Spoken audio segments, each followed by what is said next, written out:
Hi అండి, నమస్తే. Welcome to Lakshmi Narayana's kitchen.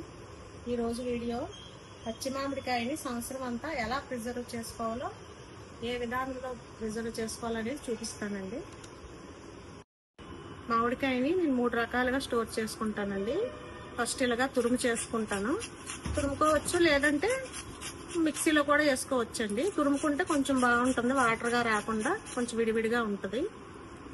ఇలాగా తురుములా చేసుకుని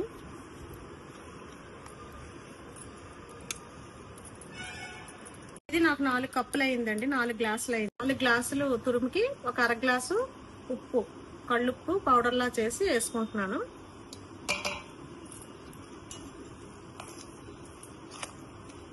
ఈ మామిడికాయ తురుము ఇలా చేసి ఏం చేస్తానో అనుకోవచ్చు. ఈ కూరల్లో వాడుకోవచ్చు, రోటి పచ్చడిలో చేసుకోవచ్చు, పులుసుల్లో పప్పు మామిడికాయ వండినప్పుడు మనం వాడుకోవచ్చండి. ఎందుకంటే చింతపండుని ఎక్కువ వాడకుండా కొంచెం కొన్ని కూరల్లో ఇవి వేసుకోవడానికనే నేను రెడీ చేసుకుంటున్నాను. ఇది ఇలాంటి కవర్లు మార్కెట్లో దొరుకుతాయండి. నేను ప్యాక్ చేసుకున్నాను. ఈ ఫ్రీజర్లో పెట్టేసుకుంటాను. ఇది మామూలు ఫ్రిడ్జ్లో పెట్టుకుంటానండి.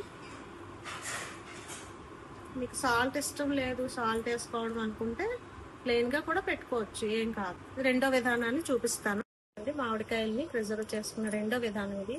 ఇలాగా ముక్కల్లాగా కట్ చేసుకుంటే ఏమైనా పులుసు కూరల్లోని పప్పులో కానీ వేసుకోవచ్చు. ఇలా వేసుకొని కొంచెం సాల్ట్,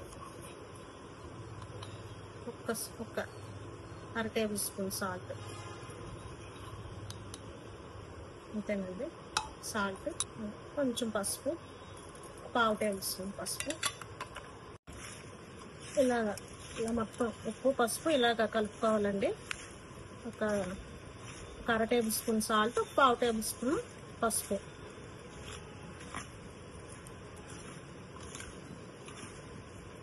ఏమైనా చేపల పులుసుల్లో కూడా వేసుకుంటారు కదా కొంతమంది.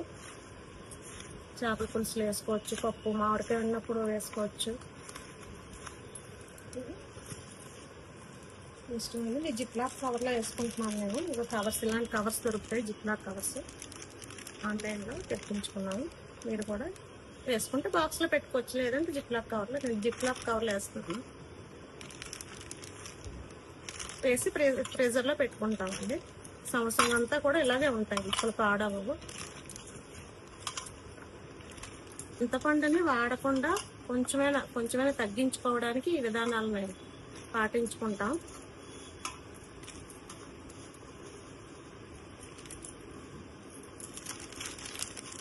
ఫ్రిడ్జ్ లో పెట్టుకోకూడదు, డ్రైగా కావాలి. ఆమ్చూర్ పౌడర్ ఉంటుంది కదండి, అది ఇలాగ డ్రైగా ఇలా ఈ పీలర్తోని ముందు పైన తొక్కు తీసి ఇలా పీలర్తో ఇలా సన్నగా ఇలాగా కట్ చేసుకోవాలండి.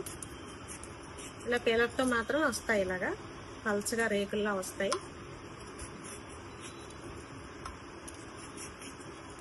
ఇలా పసుపు కానీ ఉప్పు కానీ ఏమి వేయక్కర్లేదు. ఇలా మంచి ఎండల్లో, మే నెలలో ఎండలు బాగా ఉంటాయి కదా, అప్పుడు ఇలా ఎండల్లో ఇలా పల్చగా కట్ చేసి ఎండలో పెట్టుకొని బాగా ఎండిన తర్వాత ఆ వేడిగా ఉన్నప్పుడే పౌడర్ మిక్సీలో వేసి గ్రైండ్ చేసుకుంటే ఆమ్చూర్ పౌడర్ రెడీ అవుతుందండి. ఆ పౌడర్ని కూడా మీరు వాడుకోవచ్చు. ఇలా మ్యాంగో సీజన్లోనే ఇలా రెడీ చేసి పెట్టుకుంటే మీకు ఏ కూరల్లోనైనా వాడుకోవచ్చండి. సంవత్సరం అంతా కూడా ఏం కావు, పాడవవు. చింతపండుకు బదులుగా వీటిని యూజ్ చేసుకోవచ్చు. చింతపండు వాడకాన్ని సాధ్యమైనంత వరకు తగ్గించుకుందాం. ఈ వీడియో మీకు నచ్చింది అనుకుంటున్నాను. నచ్చితే వీడియో లైక్ చేయండి, మీ ఫ్రెండ్స్కి షేర్ చేయండి, సబ్స్క్రైబ్ చేయండి. మీరు ఫస్ట్ టైం వీడియో చూస్తున్నట్లయితే సబ్స్క్రైబ్ చేసుకోండి.